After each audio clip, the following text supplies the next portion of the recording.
마가복음 10장 46절부터 51절까지의 말씀입니다. 신약성경 73쪽에 있는 마가복음 10장 46절부터 52절까지의 말씀입니다. 한 목소리로 봉독하도록 하겠습니다.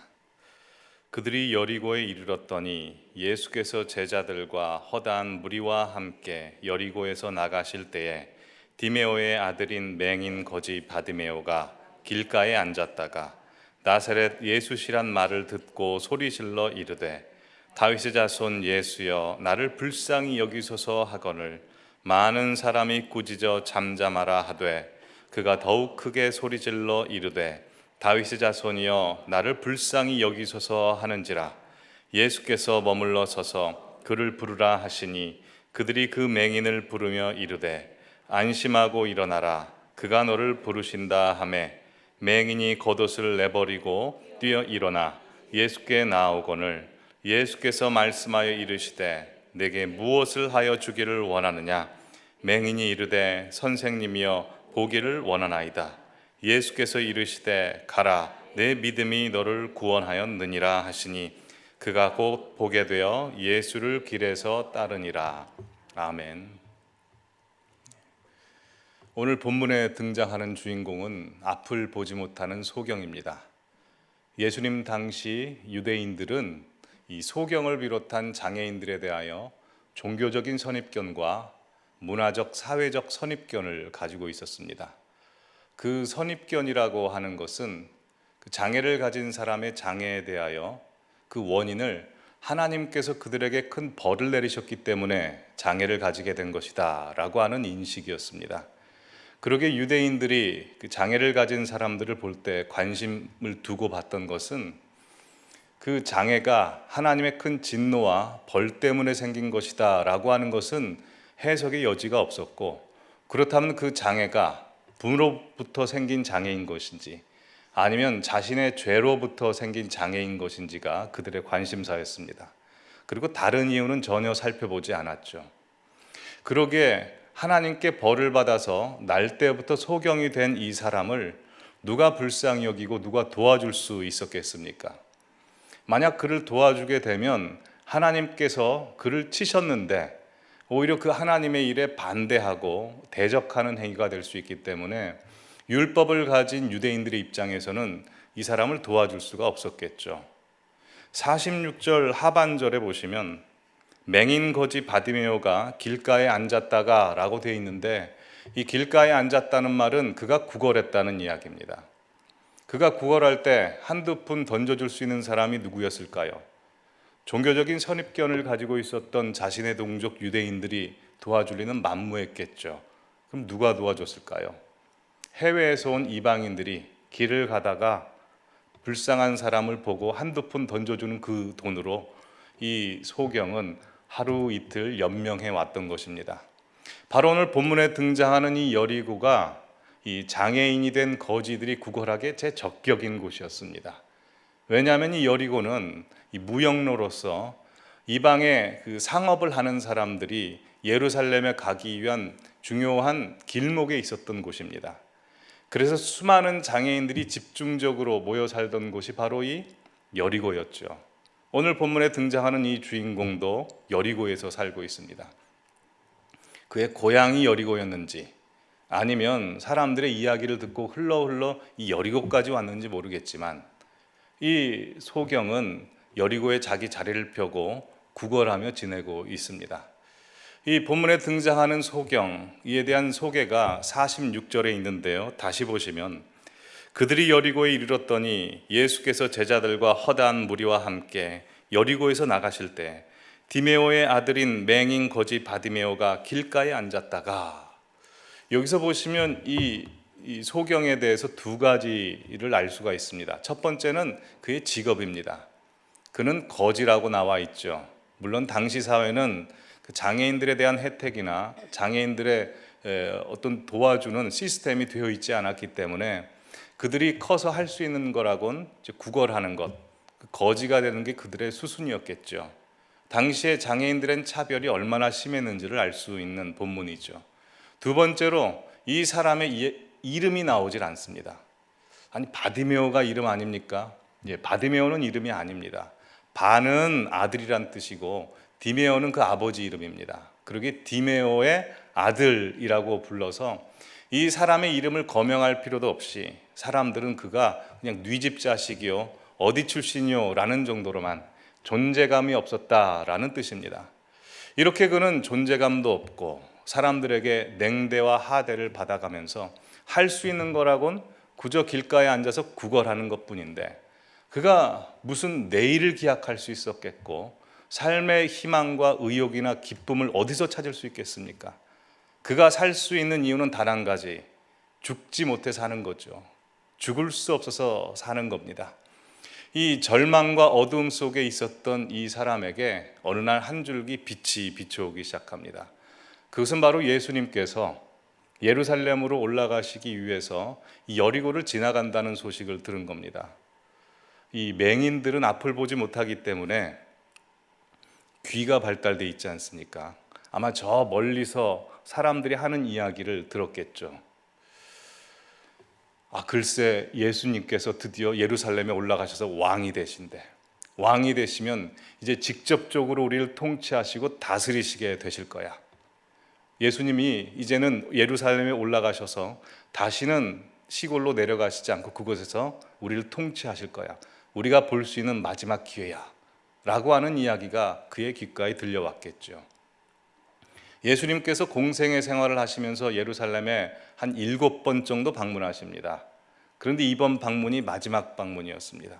사람들이 생각할 때는 그분이 드디어 유대인의 왕, 정치적인 왕이 될 것이라고 기대했지만 사실 우리 모두 다 알다시피 예수님께서는 십자가를 지러 가시기 위한 마지막 길이었습니다. 이 이야기를 들은 소경 바디메오, 그는 마음이 어땠을까요? 간절해졌겠죠. 내가 눈을 뜰 수 있는 마지막 기회다. 이 기회를 놓치면 나는 평생 눈을 뜰 수 없어. 이 기회를 반드시 붙잡아야지 라는 간절한 마음을 가지고 그는 작정했을 겁니다. 그리고 길을 쫑긋이 세우고 예수님께서 지나가시는 그 발걸음 소리, 혹시 예수님 주위에 있는 사람들이 예수님을 부르는 소리가 있지 않을까, 그는 귀를 기울이고 유심히 기다리고 있었겠죠. 근데 저 멀리서 나사렛 예수시란 말이 들린 겁니다. 그러자 그는 47절에 이렇게 예수님을 부릅니다. 나사렛 예수시란 말을 듣고 소리질러 이르되 다윗의 자손 예수여 나를 불쌍히 여기소서 하거늘. 그러자 사람들이 그를 꾸짖죠. 조용히 해라, 잠잠해라 꾸짖습니다. 그러나 이 사람은 더욱더 소리질러 예수님을 찾습니다. 근데 기적과 같은 일이 벌어집니다. 그가 예수님을 부르자 예수님께서 가시던 길을 멈춰 서시는 겁니다. 아니, 도대체 무엇이 예수님의 발걸음을 멈추게 했을까요? 그의 목소리가 너무 커서일까요? 아니면 그 목소리가 뭐가 담겨져 있었을까요? 그것은 이 소경의 목소리가 커서가 아니라 이 소경의 목소리에 담겨진 그의 절절함, 그 안타까움이 예수님의 발을 멈춰서게 했던 것입니다. 다윗의 자손 예수여 나를 불쌍히 여기소서라고 하는 그 부르짖음이 예수님의 발을 멈춘 겁니다. 이번 기회를 놓치지 아니하면 다시는 예수님을 볼 수 없고 또한 내 눈을 뜰 수 없다라는 그 절박함이 예수님의 발을 붙잡게 된 것입니다. 이 소경의 부르짖음을 한번 상상해 보면 왜 그렇게 슬퍼지는지 서글퍼지는지 모르겠습니다. 당연히 이 소경은 불쌍한 사람이죠. 태어나면서부터 한 번도 눈을 뜨지 못했던 사람이기에 불쌍한 사람입니다. 하지만 더 불쌍한 것은 그가 불쌍히 여김을 받아야 됨에도 불구하고 다른 사람의 따뜻한 손길, 따뜻한 위로의 말 한마디 들어본 적이 없던 사람이라는 겁니다. 그를 바라보면서 사람들이 하는 이야기는 너는 너의 죄 때문에 아니면 너의 부모 죄 때문에 소경이 된 것인데 하나님이 너를 버렸는데 네 기도를 들어주겠니?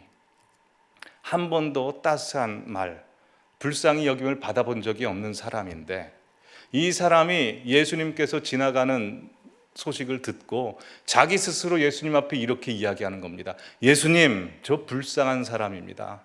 다른 사람들은 저 불쌍히 여겨주지 않고 저주받은 사람이라고 하지만 예수님께서는 저 불쌍히 여겨주실 수 있지 않습니까? 주님마저 저를 박대하시면 저 어디로 가오리까? 라고 부르짖는 겁니다. 그 가슴 아픈 절규에 어찌 예수님께서 발자국을 옮길 수가 있었겠습니까? 혹시 이 자리에 나오신 분들 중에 소경 바디메오와 같은 문제를 갖고 나오신 분들 계십니까? 사방이 꽉꽉 막혀서 아무것도 볼 수 없고 또 누구에게 이야기할 수도 없고 그래서 누구의 위로나 헤아림도 받을 수도 없고 그래서 예수님 앞에만 그 모든 문제를 알아야 되고 예수님께서만 해결해 주셔야 되는 그 문제를 가지고 나오신 분 계십니까? 그렇다면 오늘 소경 바디메오가 되셔서 예수님을 부르짖으십시오. 간절히 부르짖으셔야 됩니다. 근데 어떻게 부르짖어야 될까요? 예수님 앞에 나와서 주님이 주실 수 있으면 주시고 주실 수 없으면 저도 방법이 있습니다. 그냥 가면 되죠. 이러면 예수님께서 가시던 길을 그냥 가시겠죠. 그러나 주님의 발걸음을 멈추시게 하는 소리는 어떤 소리일까요? 간절하게 부르짖어야 됩니다. 내 머리끝부터 발끝까지 있는 모든 힘을 다해서 내 영혼이 부르짖어야 됩니다. 다윗의 자손 예수여 나를 불쌍히 여기소서라고 외치면 그 소리는 아무리 작든 크든 주님의 귀에는 천둥 소리로 들리고 주님의 발걸음을 멈추게 한다는 것입니다. 여러분, 예수님께는 잘 들리는 소리가 있고요, 잘 들려지지 않는 소리가 있습니다. 예수님께 관심이 가는 소리가 있고 별로 관심이 안 가는 소리가 있습니다. 잘 안 들려지는 소리, 관심이 안 가는 소리가 어떤 소리냐면 지금 예수님 옆에 함께하고 있는 허다한 무리의 소리, 예수님 위하는 척, 보호하는 척, 함께하는 척, 다 아는 척, 옆에서 예수님 칭찬하는 척, 박수 쳐주는 척 하는 그 소리는 예수님 귀에 잘 안 들립니다. 그러나 어떤 소리가 예수님 앞에 잘 들릴까요?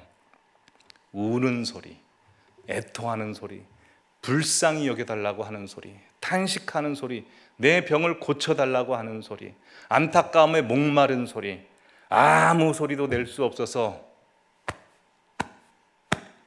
가슴만 치는 소리, 이 소리는 예수님 귀에 너무나 크게 들리고 예수님의 발걸음을 멈추게 한다는 겁니다. 차오르는 그 울분과 서름을 꽉 참기 위해서 입술을 깨물어 보지만 이 예배당 앞에 나왔을 때, 주님 앞에 나왔을 때 참을 수 없어서 와락하고 흘러나오는 그 울음소리는 주님의 심금 울리고 가슴을 울리는 소리라는 겁니다. 우리 중에 누가 예수님의 발걸음을 멈추게 하실 분 계십니까? 여기에 나온 모든 성도님들이 소경 바디메오와 같은 그 절박한 마음을 가지고 주님의 발걸음을 멈추시는 분들이 되시기를 간절히 바랍니다. 주님께서 그 가슴 아픈 절규의 소리를 들으시고 이제 소경을 부르십니다. 그러자 이 소경 바디메오의 반응은 50절에 나와 있습니다. 맹인이 겉옷을 내버리고 뛰어 일어나 예수께 나아오거늘. 그가 겉옷을 내어버리고 예수님께 나아갔다는 겁니다. 겉옷을 내버리고 나갔다는 게 어떤 의미일까요? 그가 헐레벌떡 나갔다, 급히 나갔다, 재빠르게 나갔다라는 말도 맞지만 더 정확한 표현은 가장 소중한 것을 내버리고 더 소중한 예수님을 찾으러 나갔다라고 해석해야 됩니다. 우리가 옷장을 열면 여러 겉옷이 있기 때문에 뭐 겉옷 하나 내버리고 예수님 따르는 것 아무것도 아니겠지, 무슨 대수야 라고 생각할 수도 있겠지만 당시 이스라엘 날씨 그리고 이 소경 거지 바디메오에게 있어서 이 겉옷은 그가 길가에서 잠잘 때 그의 이불이 되어주던 것입니다.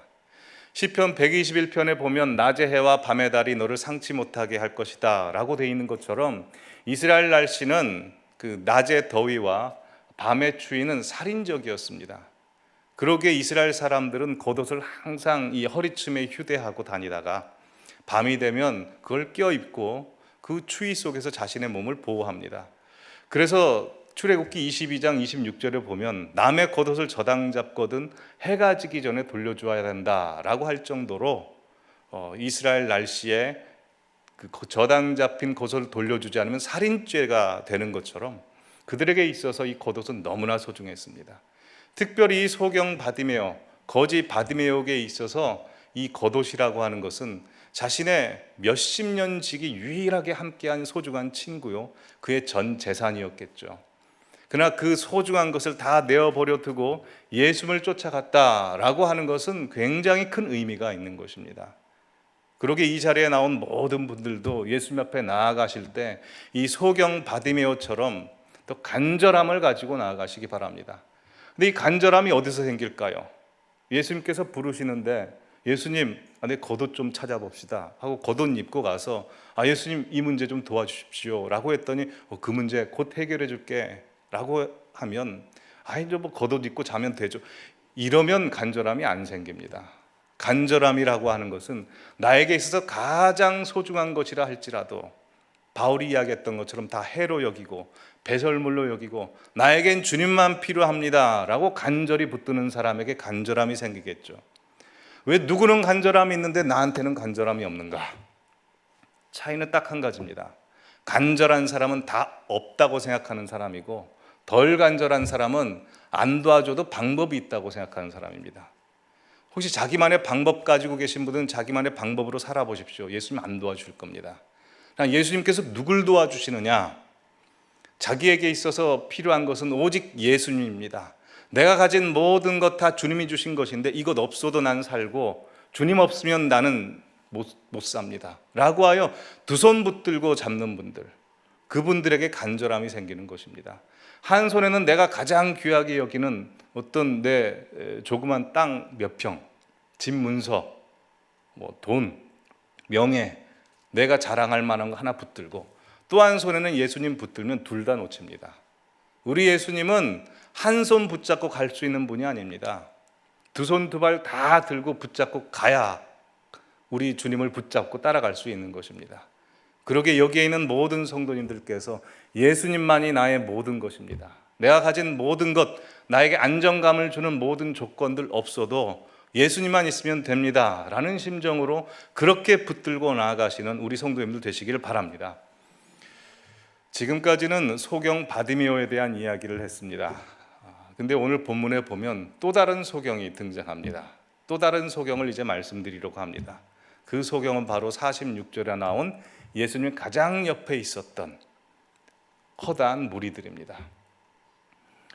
소경 바디메오는 육적으로 예수님을 모든 것을 보지 못했던 사람이지만 속에서는 예수님을 본 사람입니다.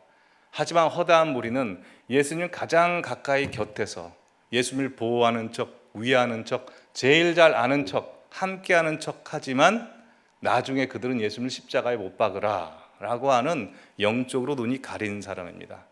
사실 이 허다한 무리에 대해서는 이번 주 주일 종료주일날 예수님 예루살렘 입성하실 때 본문을 가지고 함께 나누려고 합니다. 근데 이 허다한 무리에 대해서 묵상하면 묵상할수록 참 많이 괴롭고 많이 찔립니다. 그게 주일 예배 설교를 위해서 기도 부탁드립니다. 근데 이 허다한 무리들을 보면 참 신기한 게 있습니다. 그들은 가까이 있었으면서도 불구하고 예수님을 제대로 못 보는데요. 멀리서 떨어진 이 소경 바디메오는 눈이 가려져 있고 멀리서 있었지만 예수님을 제대로 봅니다. 소경이 봤던 것은 세 가지입니다. 허다한 무리는 예수님을 뭐라고 부르냐면 오늘 본문엔 나사렛 예수라고 부릅니다. 그래서 나사렛 예수라고 하는 것은 시골 출신, 개천에서 용난 예수님이라는 표현으로 어느 정도 비하도 있고 놀람도 섞인 말입니다. 근데 이 소경은 뭐라고 합니까? 다윗의 자손 예수라고 하지 않습니까? 다윗의 자손이라고 하는 것은 메시아라는 뜻이죠. 온 우주 만물을 통치하고 회복시킬 메시아로 봤다는 겁니다. 그는 눈이 가려져 있었고 멀리 떨어져 있었는데 어떻게 그 예수님을 제대로 봤는지 참 희한합니다. 두 번째로 이 소경이 본 것은 예수님에게 능력이 있다는 걸 봤습니다. 그래서 내가 너에게 뭘 해주기 원하느냐라고 했을 때 난 눈을 뜨기 원합니다 라고 했듯이 그는 예수님이 자신의 눈을 고쳐줄 수 있는 능력을 충분히 가지고 있는 분이라는 것을 봤습니다. 세 번째로 본 것은 그는 다른 사람은 율법을 가진 사람들은 특히 자기를 저주하고 부정하는 사람이라고 하지만 예수님만큼은 나를 불쌍히 여겨주고 예수님만큼은 나를 아는 분이라고 알았습니다. 그래서 예수님께 나아가 나를 불쌍히 여겨주십시오 라고 외칠 수 있었던 것이죠. 그 예수님 입장에서 누가 소경일까요? 곁에서 함께 하고 있는 허다한 무리가 소경일까요? 아니면 저 멀리서 앞을 보지 못하고 소리를 지르고 있는 소경 바디메오가 소경일까요? 허다한 무리가 소경이죠. 그러게 이 본문을 보면 예수님 입장에서는 코미디인 겁니다.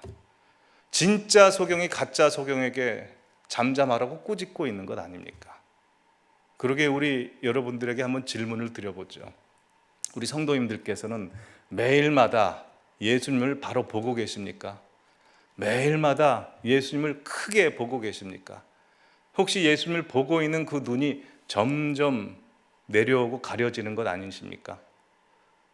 사람이 눈이 가려지는 이유, 우리가 예수님을 보는 눈이 가려지는 이유가 있습니다. 그것은 익숙해지면 가려집니다. 익숙해지면 바로 보지를 못합니다. 그렇게 은혜스럽게 들리던 설교가 익숙해지면 그냥 그 말이 그 말처럼 들리고, 그렇게 은혜스럽게 드리던 예배가 익숙해지면 그냥 그 모임이 그 모임이 되고, 그렇게 은혜스럽던 찬송이 익숙해지면 그냥 그 노래가 그 노래가 되는 겁니다. 하지만 여러분, 지난주, 지지난주 처음 오신 분들은 그 설교와 찬송과 예배를 통해서 눈물을 흘리고 주님을 봤다는 사실을 알아야 됩니다. 여러분, 익숙해지는 것은 우리 믿는 자들에게 재앙입니다. 우리가 10년, 20년, 30년 믿었다고 해서 하루 믿은 사람보다 더 예수님을 정확히 보느냐? 그렇게 말할 수 없습니다. 예수님은, 하나님은 온 우주 만물을 창조하셨는데 우리는 그 우주 만물도 다 알지 못합니다. 넓고 깊고 크신 예수님에 대해서 우리가 익숙해진다는 것은 우리 눈이 잘못된 것이죠. 날마다 새로운 예수님의 모습을 볼 수 있어야 됩니다. 예수님께서 이미 우리에게 주신 은혜도 너무 커서 사실 우리는 그 은혜도 다 헤아리지 못하고 깨닫지 못합니다. 우리 눈으로는. 그러게 주님, 나의 닫혀진 눈을 열어서 매일마다 주님을 보게 해주십시오 라고 간구하셔야 됩니다. 그 참을 수 없는 존재의 가벼움이란 책을 쓴 밀란 쿤테라라는 작가를 아십니까? 이 작가는 체코 프라하 출신인데요. 공산화 되면서 프랑스로 옮겨와서 작가 활동을 합니다. 근데 프랑스에서 썼던 책이 이제 정체성이란 책인데, 그 책에 보면 재미있는 이야기가 하나 나옵니다. 부부는 아닌데 이제 나이가 든 동거인 두 사람이 나오죠. 샹탈이라는 그 연상녀와 그리고 장 마르크라고 하는 연하남이 둘이 이제 동거하면서 서로 사랑하면서 오손도손 삽니다. 그러다 어느 날 이 샹탈이라는 여인에게 그 심각한 우울증이 찾아옵니다. 우울증이 찾아온 이유는 그 어떤 사람도 그녀를 매력 있게 봐주지 못하고 가치 있게 봐주지 못한다는 것을 자기가 깨닫고 우울증이 찾아온 겁니다. 여성들이 늙는 이유는 나이가 들어서 늙는 것이 아니고 아무도 자기를 매력 있게 봐주지 않는다는 사실을 알면 늙는다고 그러지요. 맞습니까? 이 여인이 그 심각한 딜레마에 빠지게 된 겁니다. 이 샹탈을 사랑한 장 마르크는 무너진 자존감을 가지고 있는 샹탈을 회복시키기 위해서 여러 가지를 생각하다가 한 가지 아이디어가 떠오릅니다. 그 아이디어는 이 장 마르크는 상당한 필력을 가진 사람이었습니다. 그래서 자신이 그녀에게 편지를 쓰는데 자신의 이름으로 편지를 쓰는 게 아니라 가상의 인물 시라노라고 하는 인물을 만들어서 그 사람이 이 샹탈에게 편지를 매일마다 보내는 것처럼 하는 겁니다. 이름만 시라노고 알지도 못하고 한 번도 보지 못했던 그 편지를 이제 샹탈이 받아보게 되죠. 근데 이 편지를 보면 볼수록 매료가 드는 겁니다. 왜냐하면 그냥 찝쩍거리는 그런 서투른 글이 아니고 그녀의 자존감을 회복시켜 줄 만한 아주 숭고하고 고차원적인 글로 편지가 보내지는 겁니다. 내용은 이렇습니다. 샹탈, 당신은 참 아름다운 사람이요.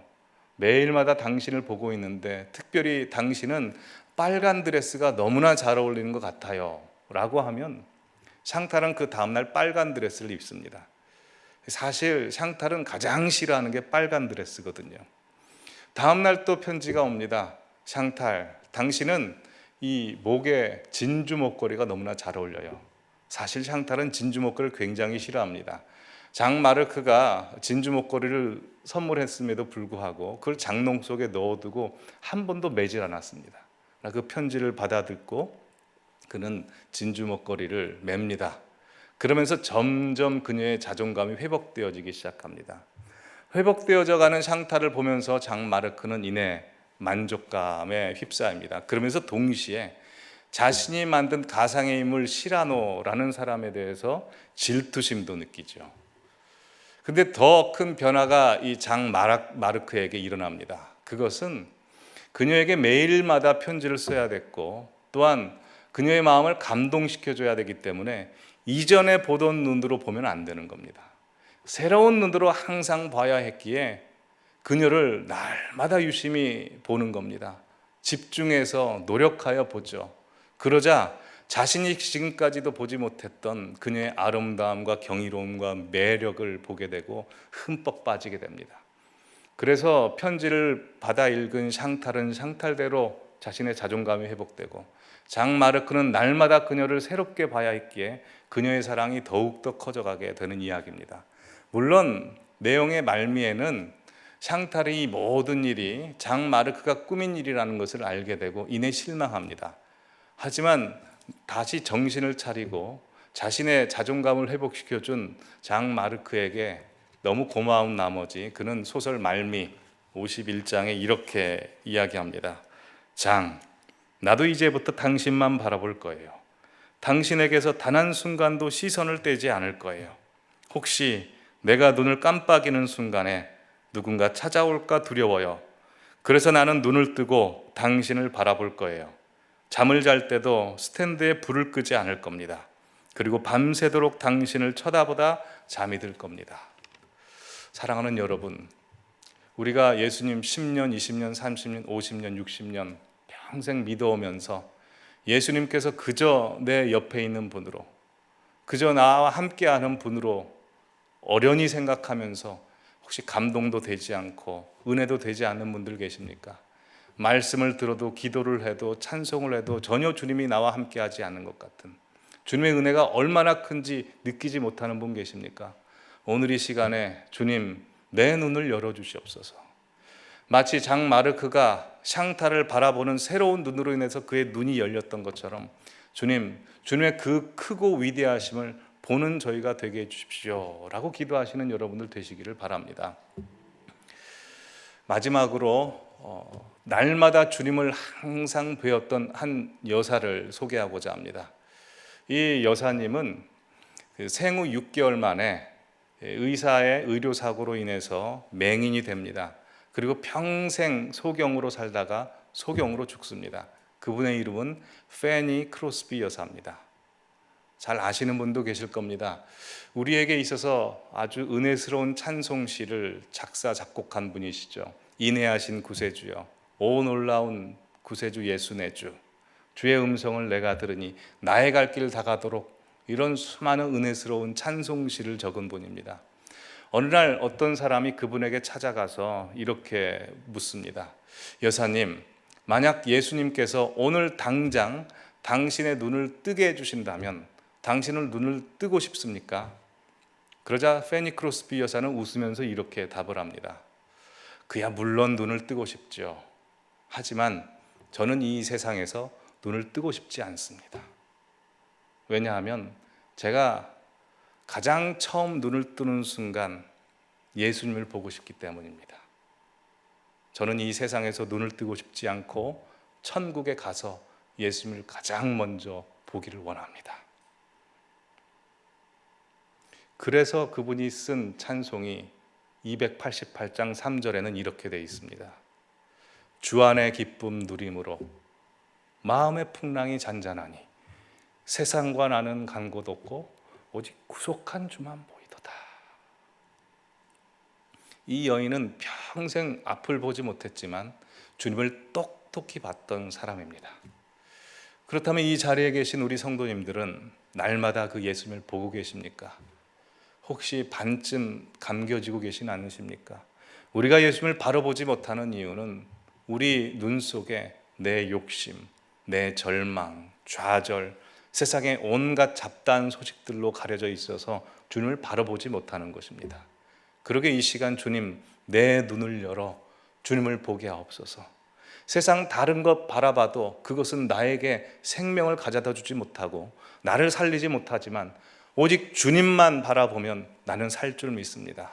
그러기에 주님, 내 눈을 열어서 오직 주님만 바라보게 하옵소서 라고 기도하시는 여러분들 되시기 바랍니다. 혹시 소경 바디메오처럼 사방이 꽉 막히고 수렁에 빠져버리신 분들 계십니까? 더 좋은 기회입니다. 안 보이면 안 보일수록 좋습니다. 수렁에 빠지면 하늘밖에 볼 곳 없지 않습니까? 그러게 많은 문제들로 이 시간 주님 앞에 기도하기에 오신 분들은 더 잘 됐습니다. 주님 앞에 나아가십시오. 그리고 외치십시오. 다윗의 자손 예수여, 나를 불쌍히 여겨주소서. 다윗의 자손 예수여, 나의 아들과 내 딸과 내 가정을 불쌍히 여겨주시고, 다윗의 자손 예수여, 우리 교회를 불쌍히 여겨주시고 우리 나라를 불쌍히 여겨주십시오 라고 외치시는 부르짖는 우리 성도님들 되시기를 간절히 바랍니다.